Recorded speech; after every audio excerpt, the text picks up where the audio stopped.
Hello नमस्कार दोस्तों, संघर्ष क्लास में आप सभी का स्वागत है। आइए आज हम पढ़ने वाले हैं करंट अफेयर एवं जीके जीएस के कुछ महत्वपूर्ण क्वेश्चन। आइए हम क्वेश्चन नंबर फर्स्ट की तरफ चलते हैं। हमारा क्वेश्चन नंबर फर्स्ट है, रक्षा अनुसंधान एवं विकास संगठन की स्थापना कब हुई? रक्षा एवं विकास अनुसंधान की स्थापना कब हुई? हम देखते हैं स्थापना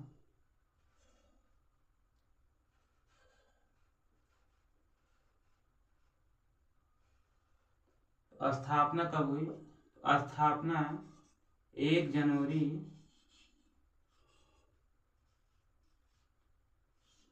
1998 में। कब हुआ? 1 जनवरी 1998 में। कौन सा ऑप्शन हो गया? यहाँ हमारा ऑप्शन नंबर सी सही हो जाएगा, 1 जनवरी 1998 में। इसका मुख्यालय देख लेते हैं। मुख्यालय कहाँ है?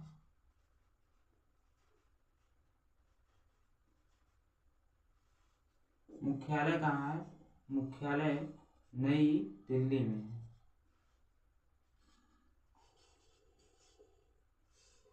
मुख्यालय नई दिल्ली में। स्थापना 1 जनवरी 1958 में हुआ। इसका मुख्यालय कहाँ है? इसका मुख्यालय नई दिल्ली में है। इस किस मंत्रालय के अंतर्गत आता है?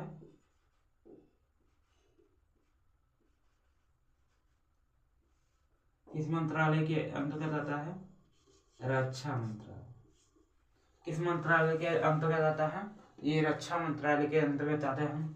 जब इसकी स्थापना हुई 1 जनवरी 1958 में, उस समय प्रधानमंत्री कौन थे?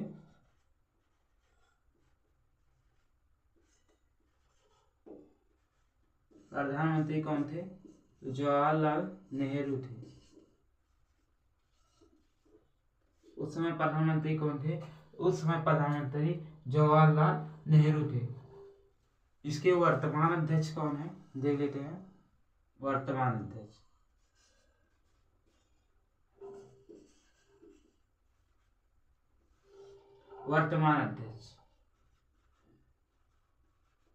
वर्तमान अध्यक्ष हैं बी समीर कामत। बी समीर कामत। तो हम फिर से देख लेते हैं। स्थापना 1 जनवरी 1958 में हुई थी। मुख्यालय नई दिल्ली में है। मंत्रालय रक्षा मंत्रालय हो गया। इसके उस समय प्रधानमंत्री कौन थे? पंडित जवाहरलाल नेहरू थे। वर्तमान अध्यक्ष कौन है?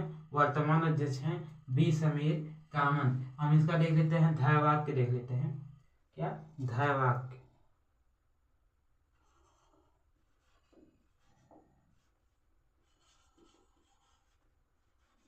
ध्येयवाक्य है इसका ध्येयवाक्य है बलस्य मूलम विज्ञानम।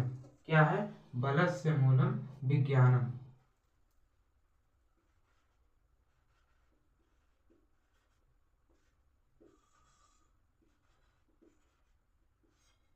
बलस्य मूलम विज्ञानम।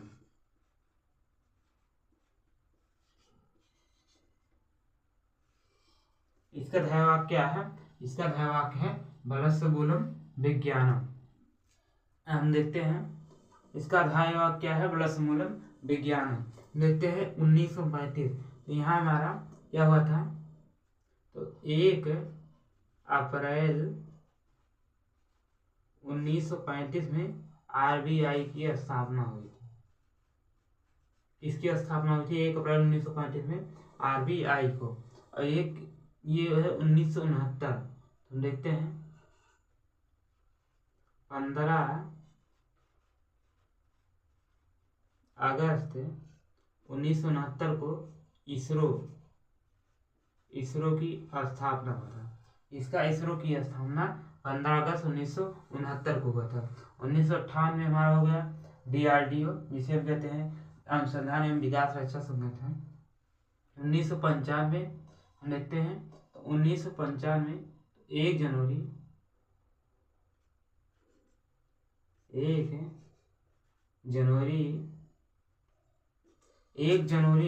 1995 में इसकी स्थापना हुई थी WTO। इसका मुख्यालय कहाँ है? जिनेवा में है। अगर फिर से देख लेते हैं, 1 अप्रैल 1935 में आरबीआई की स्थापना हुआ था। 15 अगस्त 1969 में इसरो की स्थापना हुआ था। और 1 जनवरी 1958 में डीआरडीओ की स्थापना हुआ था। और 1995 में 1 जनवरी 1995 में डब्ल्यूटीओ की स्थापना हुई है। आइए हम क्वेश्चन नंबर 2 की तरफ पढ़ते हैं। हमारा क्वेश्चन नंबर 2 है, भारत का पहला कृत्रिम उपग्रह था। भारत का पहला कृत्रिम उपग्रह था, देखते हैं।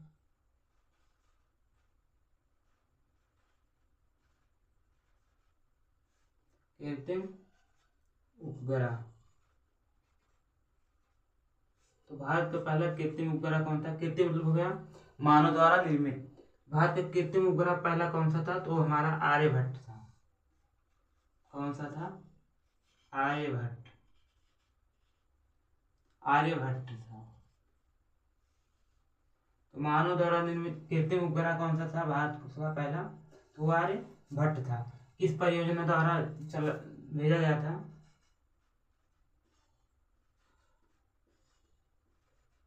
परियोजना। इस परियोजना द्वारा भेजा गया था? तो ये इस्टी परियोजना द्वारा भेजा गया था। किससे? इस्टी परियोजना द्वारा।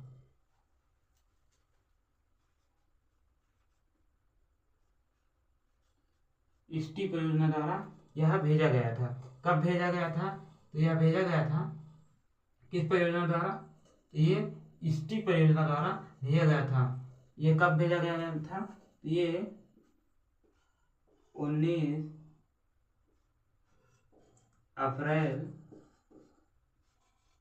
1975 को भेजा गया था। कब भेजा गया था? 19 अप्रैल 1975 को भेजा गया था। 19 अप्रैल 1975 को भेजा गया था।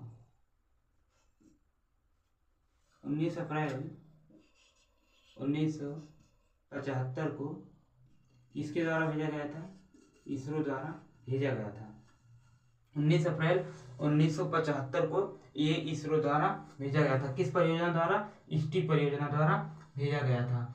और इसमें इसरो द्वारा भेजा गया था। और किस लॉन्चल व्हीकल के द्वारा, किस लॉन्चल व्हीकल के द्वारा भेजा गया था? तो वो था रोसकोसमोस,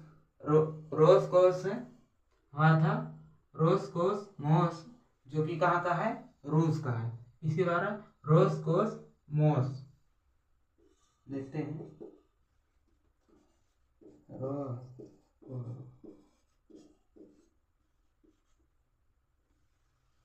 लॉन्चकल व्हीकल कौन सा था?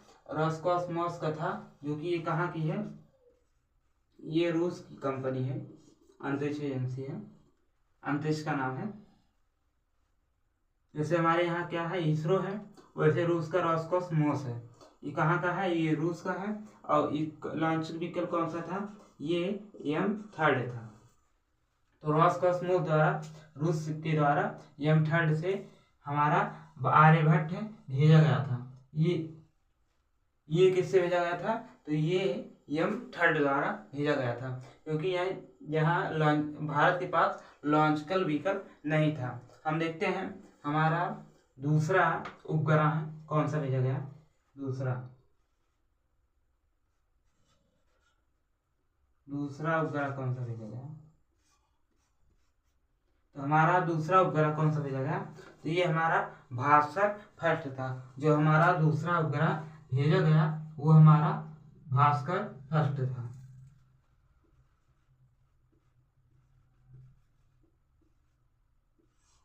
ये जो हमारा दूसरा उपग्रह भेजा गया, ये कौन सा था? ये हमारा भास्कर फर्स्ट था।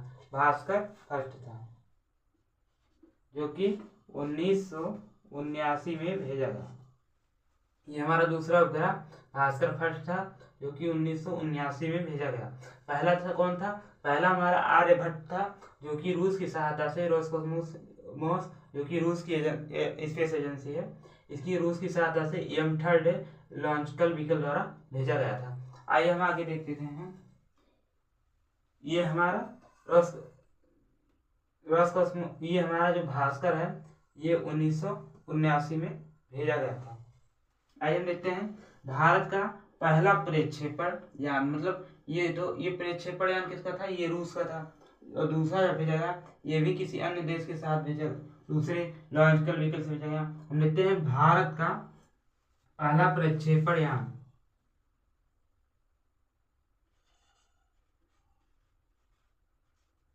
भारत का पहला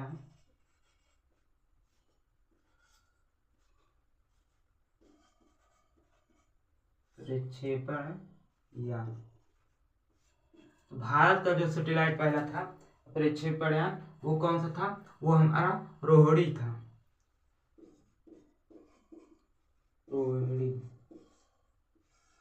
रोहिणी।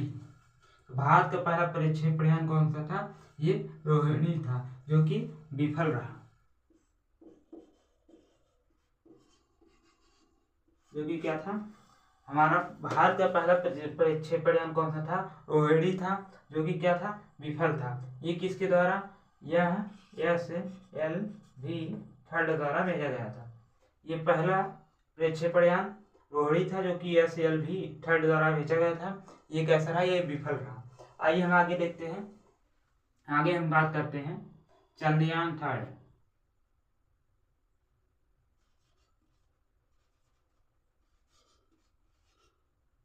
चंद्रयान थर्ड, तो हम चंद्रयान थर्ड की बात करते हैं। चंद्रयान थर्ड, तो हम चंद्रयान थर्ड की बात करते हैं। तो चंद्रयान थर्ड हमारा 14 जुलाई 2023 को भेजा गया था और 23 अगस्त 2023 को पहुंचा गया था। कब भेजा गया था, 14 जुलाई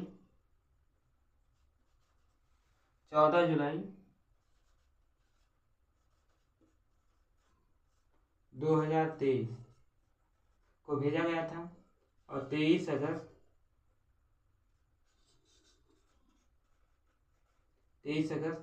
2023 को पहुंचा था। इसीलिए 23 अगस्त को हम लोग अंतरिक्ष दिवस मनाते हैं। कौन सा दिवस, अंतरिक्ष दिवस मनाते हैं। और इसमें जो लैंडर था, लैंडर उसका नाम विक्रम था, और रोवर जो था, रोवर प्रज्ञान था। तो हम देखते हैं हमारा चंद्रयान थर्ड 14 जुलाई 2023 को भेजा गया, 23 अगस्त 2023 को पहुंचा, इसी अंतरिक्ष दिवस मनाते हैं। और जहां पर उतरा वहां उस पॉइंट को शिव शक्ति पॉइंट कहते हैं। और हमारा यहाँ लैंडर विक्रम था, रोवर यहाँ प्रज्ञान था, और किसके द्वारा भेजा गया, ये हमारा LVM थर्ड EM4 द्वारा भेजा गया था। ये हमारा LVM थर्ड EM4 द्वारा भेजा गया था। आइए हम क्वेश्चन नंबर 3 की तरफ चलते हैं। 3 है, प्रतिवर्ष दुनिया भर में विश्व बौद्धिक संपदा दिवस कब मनाया जाता है। तो प्रतिवर्ष दुनिया भर में विश्व बौद्धिक संपदा दिवस कब मनाया जाता है। आइए हम देखते हैं विश्व बौद्धिक संपदा दिवस। पहले जानते हैं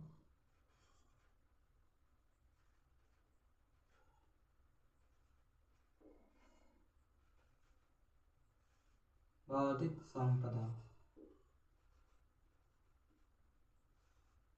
बौद्धिक संपदा किसे कहते हैं, तो बौद्धिक संपदा हम कहते हैं मस्तिष्क की उपज। मस्तिष्क की उपज मतलब हमारे मस्तिष्क में जो विचार आते हैं उन्हीं को हम बौद्धिक संपदा कहते हैं। इन्हें हम मस्तिष्क की उपज कहते हैं।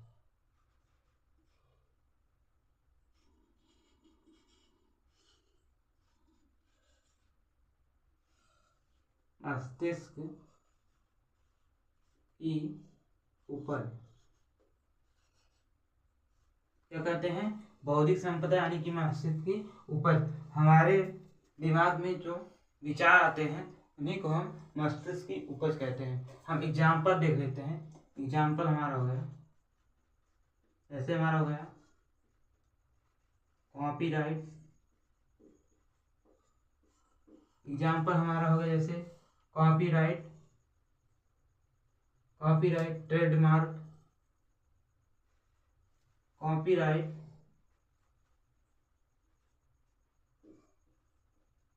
ट्रेडमार्क, जैसे हमारा हो गया कॉपीराइट और हो गया ट्रेडमार्क, पेटेंट हो गया,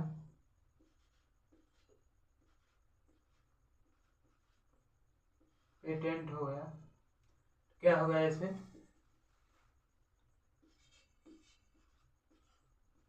पेटेंट। हमारा ऐसे हो गया कॉपीराइट, ट्रेडमार्क और पेटेंट। कब मनाया जाता है? तो ये हमारा 26 अप्रैल को मनाया जाता है, 26 अप्रैल को। तो हमारा विश्व बौद्धिक संपदा दिवस को मनाया जाता है 26 अप्रैल, यानी ऑप्शन नंबर डी हमारा सही हो जाएगा। ऑप्शन नंबर डी हमारा सही हो जाएगा। तो हमारा जो विश्व बौद्धिक संपदा संगठन है, विश्व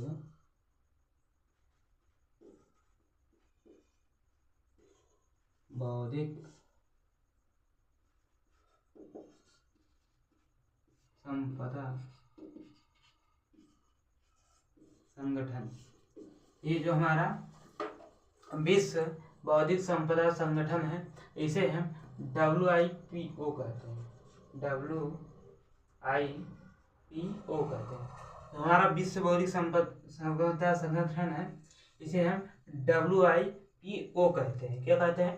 WIPO। ये हमारा विश्व बौद्धिक संपदा संगठन को ही WIPO कहते हैं। इसका थीम क्या था? इसका थीम था IP और संगीत। इसका थीम क्या था? IP और संगीत। तो हमारे विश्व बौद्धिक संगठन को ही WIPO कहते हैं। इसका थीम क्या था? IP और संगीत। स्थापना कब हुआ था? तो इसका स्थापना कब हुआ था? 1967 में। इसकी स्थापना कब हुआ था? तो ये हमारा 1967 में हुआ था। इसका मुख्यालय कहाँ है? हम इसका मुख्यालय देख लेते हैं। मुख्यालय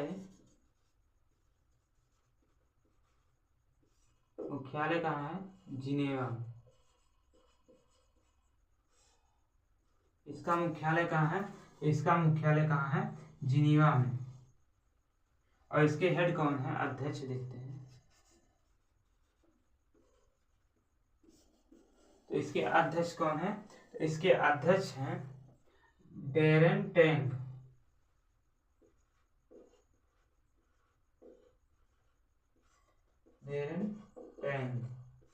इसके अध्यक्ष कौन है? Darren Tang. इसकी थीम क्या था? IP एवं संगीत।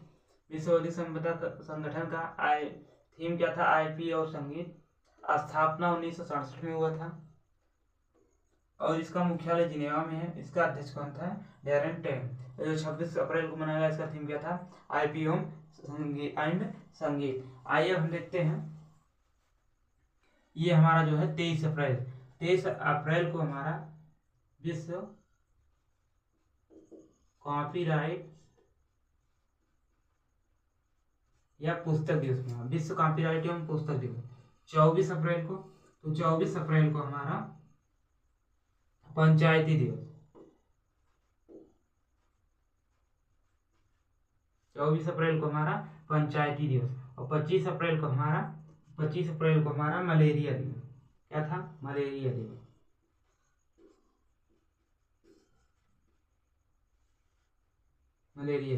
तो हमारा 23 अप्रैल को हो गया कॉपीराइट दिवस, 24 अप्रैल को पंचायती दिवस और 25 अप्रैल को मलेरिया दिवस, 26 अप्रैल को विश्व बौद्धिक संपदा दिवस। आइए हमारा क्वेश्चन नंबर 4 की तरफ बढ़ते हैं। क्वेश्चन नंबर 4 हमारा है, हाल ही में एशिया लेवल 5 कार्बन मान्यता प्राप्त करने वाला पहला एयरपोर्ट कौन सा है? एशिया का 5वां कार्बन मान्यता प्राप्त करने वाला पहला एयरपोर्ट, एशिया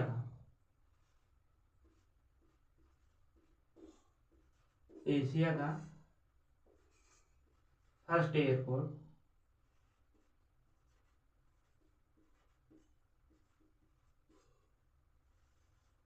एशिया का फर्स्ट एयरपोर्ट 5 कार्बन मान्यता प्राप्त करने वाला कौन सा है? ये हमारा कैंपगोड़ा है, कैंपगोड़ा एयरपोर्ट। ये कहाँ का है?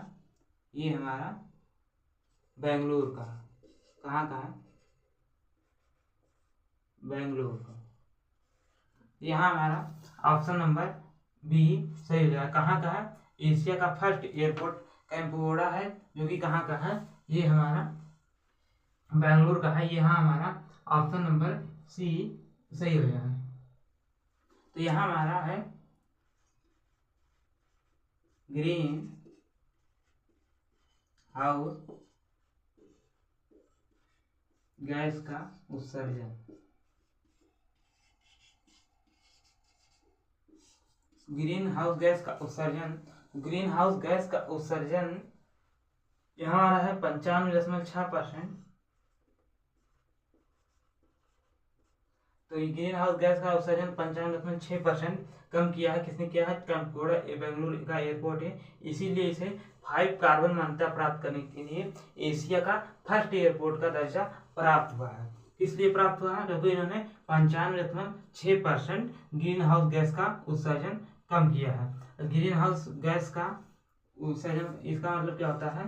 पृथ्वी के तापमान को बढ़ाना, पृथ्वी के तापमान को बढ़ाना। तो यहाँ ग्रीन हाउस गैस को 95.6% कम किया। किसने किया है? कैंपेगौड़ा एयरपोर्ट बेंगलुरु में। ये हमारा एक हमारा है हुगली एयरपोर्ट। कौन सा? हुगली एयरपोर्ट।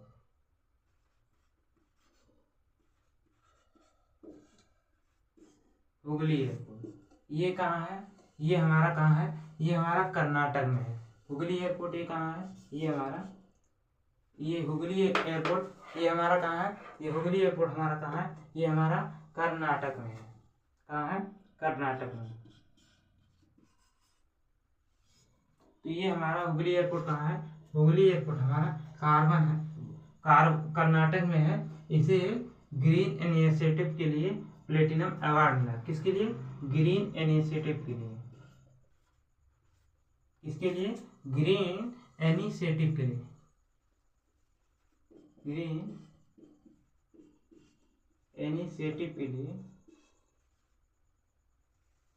इसे ग्रीन इनिशिएटिव के लिए प्लेटिनम अवार्ड मिला।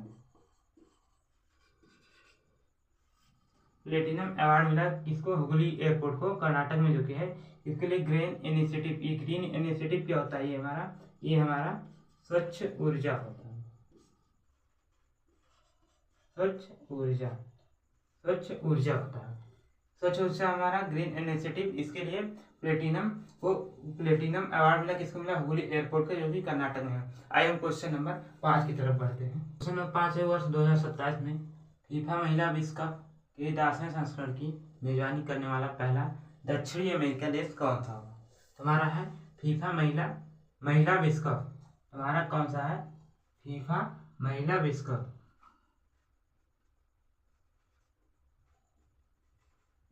फीफा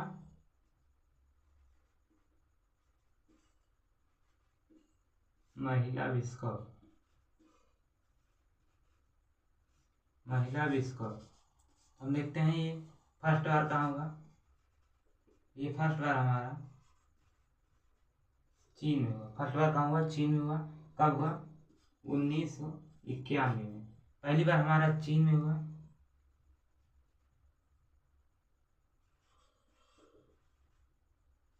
पहली बार हमारा कहाँ हुआ? फर्स्ट बार पहले महिला विश्व कप कहाँ हुआ?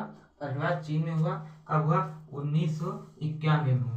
और जो हमारा 2023 में हुआ था, ये हमारा फीफा महिला विश्व कप जो 2023 में हुआ था, ये कौन सा? ये 9वें क्रम का था।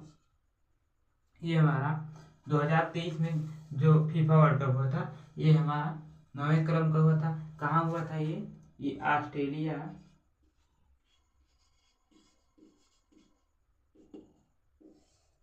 ये हमारा ऑस्ट्रेलिया और न्यूजीलैंड में हुआ था। कहाँ हुआ था? ये हमारा ऑस्ट्रेलिया और न्यूजीलैंड में हुआ था। कहाँ हुआ था? हमारा ऑस्ट्रेलिया और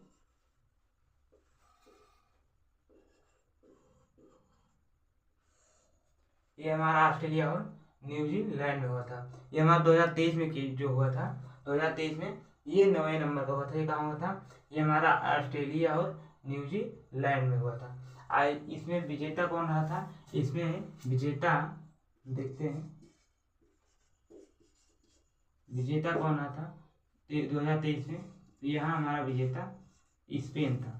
यहाँ हमारा विजेता कौन था? यहाँ हमारा विजेता स्पेन था। और उप विजेता कौन था? उप विजेता यहाँ पर हमारा इंग्लैंड था। कौन था? इंग्लैंड था। यहाँ पर हमारा उप विजेता कौन था? इंग्लैंड था।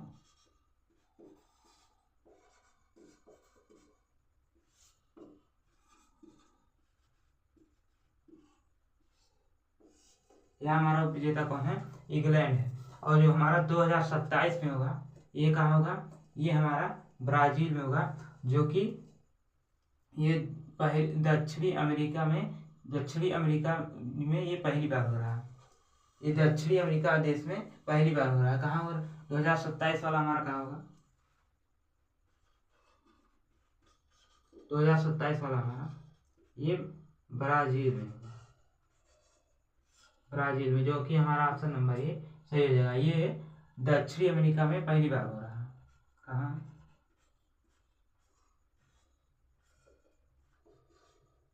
दक्षिणी अमेरिका में ये पहली बार हो रहा है। तो ये दक्षिणी अमेरिका में 2027 में पहली बार हो रहा है। हम देखते हैं फीफा की स्थापना देख लेते हैं।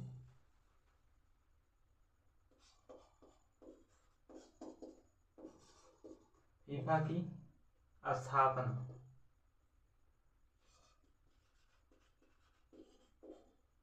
ये स्थापना कब हुआ था?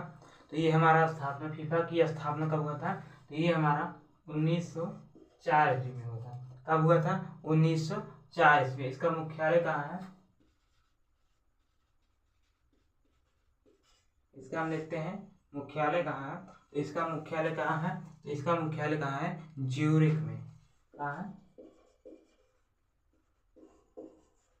इसका मुख्यालय कहाँ है? इसका मुख्यालय कहाँ है? ज्यूरिख में। इसके हेड कौन है? हेड कहें या अध्यक्ष कहें तो इसके अध्यक्ष कौन है? तो इसके अध्यक्ष हैं इन्फेंटिनो। कौन है? इन्फेंटिनो। कौन है? हम देखते हैं इसके अध्यक्ष कौन है। इसके अध्यक्ष हैं इन्फेंटिनो। कौन है? इन्फेंटिनो। हम फिर से देख लेते हैं फीफा महिला विश्व कप पहली बार कहाँ चीन में हुआ था? 1951 में। 2023 में 9वें क्रम का ऑस्ट्रेलिया का था। विजेता स्पेन थी, उप विजेता इंग्लैंड था। उसके बाद 2027 में यह ब्राजील में होगा, जो कि यह दक्षिणी अफ्रीका में पहली बार हो रहा है। इसकी स्थापना फीफा की 1940 में हुआ था। इसका मुख्यालय ज्यूरिख में है। और इसके हेड कौन है? इसके हेड इन्फेंटिनो है।